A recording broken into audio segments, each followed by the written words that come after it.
Lawrence Welk smiled for television audiences for 27 years, presenting himself as the friendly, grandfatherly host of a wholesome musical family.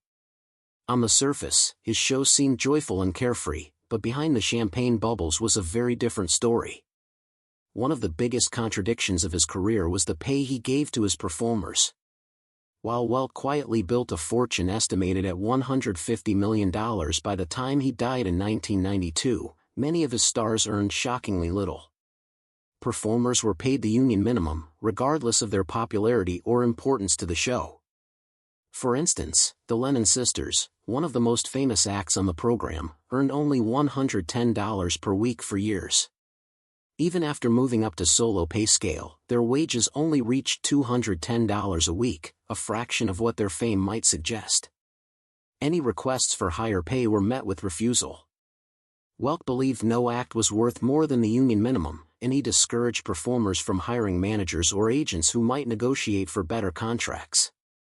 The system kept his performers quiet and compliant, allowing him to accumulate a massive fortune through music publishing, real estate, and television profits. By 1970, Welk owned 16 music publishing companies, the rights to thousands of songs, including the entire Jerome Kern catalog, and even a 21-story office building in Santa Monica. He also developed a 1,000-acre resort near Escondido, bringing in tens of thousands of visitors each month. While his performers lived modestly and struggled to save money, Welk's financial empire flourished, highlighting a stark disparity between the fame of his stars and the wealth of their employer. Lawrence Welk was not just controlling when it came to money, he closely monitored every detail of his performers' lives. One of the most famous examples involved Lady Alice Lawn, the original Champagne Lady, who was fired for showing her knee during a performance. While audiences may have thought this was an overreaction, it demonstrated how meticulous and strict Welk could be. Lawn was eventually offered her job back due to public demand, but she chose not to return, having grown frustrated with his rigid control over the show and its music. Welk's rules extended beyond wardrobe. Pregnant performers were hidden behind props such as fences, baby carriages, and counters, as though pregnancy was a scandal to be concealed. Married performers also faced restrictions. Trombonist Barney Little was fired when he announced plans to remarry after a divorce, because Welk considered remarriage to be immoral. Even the men in the band were subject to his judgment on personal matters. Welk frequently visited restaurants to observe performers' behavior and adjusted their stage costumes as he saw fit. His strict personal beliefs, rooted in his devout Catholicism, shaped the environment of the show. While some performers appreciated the discipline, others felt trapped in a highly curated world where their choices were constantly scrutinized. Welk's control created a polished and wholesome image for audiences, but it also created an environment in which performers had little freedom to make personal or professional decisions without scrutiny. For those who accepted his rules, life on the show was stable and long-lasting. For those who resisted, the consequences could be sudden and harsh, shaping careers and personal lives in ways viewers never saw. Even in a world as cheerful as The Lawrence Welk Show, tragedy sometimes struck. One of the most shocking stories involved the Lennon sisters. When they rose to fame in the 1950s, they quickly became household names. Their youthful charm and angelic harmonies captivated millions, but this fame also drew dangerous attention. Chad Young, a former Air Force officer with a history of mental instability, became obsessed with marrying one of the sisters and viewed her father, William Lennon, as an obstacle. Despite police warnings and federal involvement, Young ultimately murdered William Lennon in 1969 while he worked at a golf course. Later, Young was found dead in a car trunk, having committed suicide. The sisters were devastated and placed under police protection for months, and their burgeoning careers were temporarily disrupted. Welk reportedly felt personally responsible, believing his promotion of their talent had exposed them to danger. This incident highlighted the stark contrast between the happy image of the show and the real risks faced by performers. For the viewers at home, the television family seemed safe, warm, and inviting.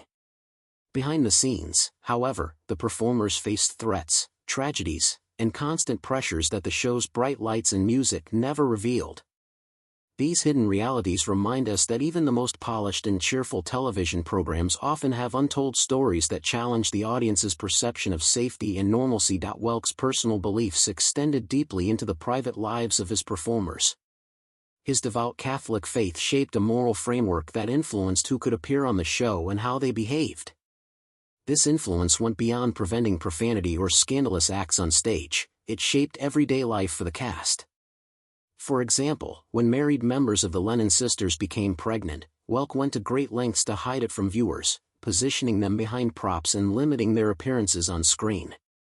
Even small things like stage costumes and swimwear were scrutinized, and performers often had to adjust to his preferences before appearing on camera. His moral expectations were not limited to women. Male performers were also monitored for personal conduct, as seen with Barney Little, who was briefly dismissed for planning a second marriage.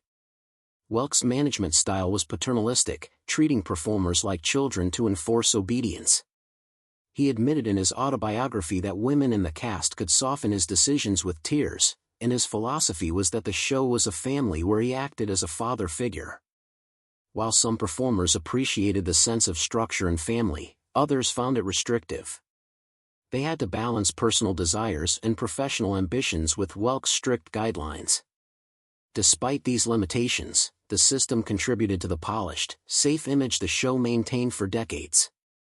This tight control over private lives, however, reveals a complex mix of genuine belief and professional authoritarianism that shaped the lives of everyone on the show. Although Lawrence Welk presented a very narrow picture of American life on television, he did make some progressive choices for the time. In 1964, Arthur Duncan became the show's first and only regular black performer. This hiring required courage, as several Southern television stations threatened to drop the show rather than broadcast his appearances. While Duncan was often positioned slightly apart from the white performers during group numbers to appease certain audiences, he still became a prominent feature of the program. Over time, he was allowed to perform fully with the female cast members as social attitudes slowly evolved. Duncan himself never spoke ill of Welk, and he believed that viewers accepted him because of respect for the host. The show's national exposure allowed him to perform regularly, keeping his tap dancing alive during a period when few other platforms supported it. However, despite this progress, Duncan remained the only black regular performer for 18 years, highlighting that Welk's inclusivity was limited by both his personal sensibilities and the social climate of the time. This example demonstrates a nuanced legacy. Welk maintained strict control over the show's image, yet he also made decisions that reflected bravery and loyalty to his performers, even when it conflicted with public opinion. It is a reminder that even tightly managed worlds like The Welk Show could contain moments of quiet social progress, often unnoticed by the audience. Welk's control over his performers extended into financial matters. Stories about his frugality spread throughout the entertainment industry, often sounding exaggerated but rooted in truth. Instead of tipping his performers, he handed out small gifts like ink pens with the show's logo. Christmas bonuses were often replaced with keepsakes or small mementos. One famous gift, an hourglass with a tiny tin champagne glass, symbolized the modest rewards he gave while accumulating enormous wealth for himself. Despite this, performers like the Lennon sisters and others relied on him for stability and exposure, which allowed them to remain employed and nationally visible. By contrast, Welk's own fortune grew to include a 21-story office tower, a luxury apartment overlooking the Pacific, thousands of song copyrights, and a resort with tens of thousands of visitors each month. While the performers worked without individual contracts, overtime pay, or meaningful bonuses, Welk's empire flourished. Some observers defended his approach, noting that for many musicians who might have struggled in small clubs, The Welk Show offered a steady paycheck and security. Nevertheless, the contrast between the wealth of the show's creator and the modest lives of its performers remained stark. His obsession with financial control is part of the complex picture of a man who combined discipline, frugality, and business acumen to maintain both a successful show and his personal fortune. Despite his keen business instincts, Welk often misunderstood modern music and cultural trends. In 1971, singers Gail Farrell and Dick Dale performed One Toke Over the Line on the program, a song with obvious drug references. Welk introduced it as a spiritual, having only noticed the mention of Jesus in the lyrics. The performers, and the audience, were left with a memorable moment of innocence meeting counterculture. Welk also frequently confused historical details, mixed up lyrics, and gave unusual stage directions, which puzzled even his most experienced staff. For example, he once told an accordionist to play a certain way while saying, "I'll stay here and beat off the band," leaving everyone unsure of his intentions. These quirks stemmed in part from his background. Welk left school after the 4th grade and spoke with a thick German-Russian accent. Despite these limitations, he remained beloved by audiences because of his authenticity and dedication to the polished image of his show. These moments of misunderstanding humanized him, showing that behind the strict rules and enormous empire was a man navigating a rapidly changing culture, often with humor and innocence. 8. Limits on musical freedom. Welk's strict musical vision often frustrated performers. Clarinetist Pete Fountain left the show in 1959 after repeatedly trying to perform jazz-style music in his own way, only to be told that every piece must conform to Welk's champagne sound. The Lennon sisters also faced constraints, prevented from singing contemporary songs from the Beatles or Stevie Wonder.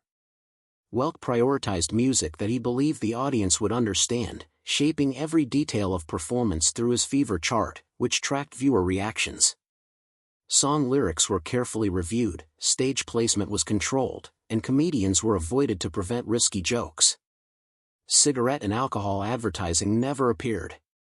For performers, this system offered national exposure and steady work but limited creative freedom.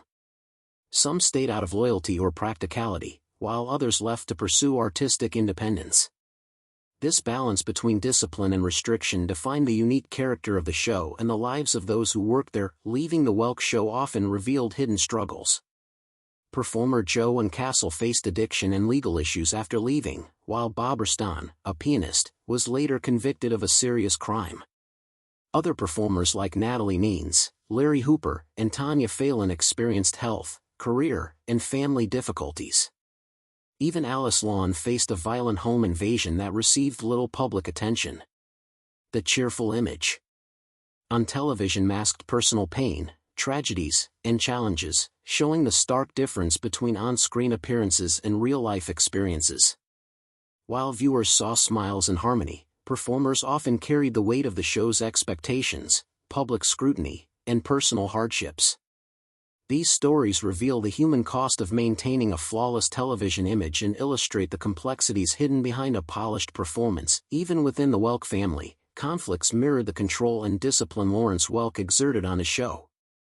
Lawrence Welk Jr. ran the Welk Group for decades, but in 2022, his son Kevin and nephew Jonathan Frederick implemented rules that forced him from the CEO position without a severance package.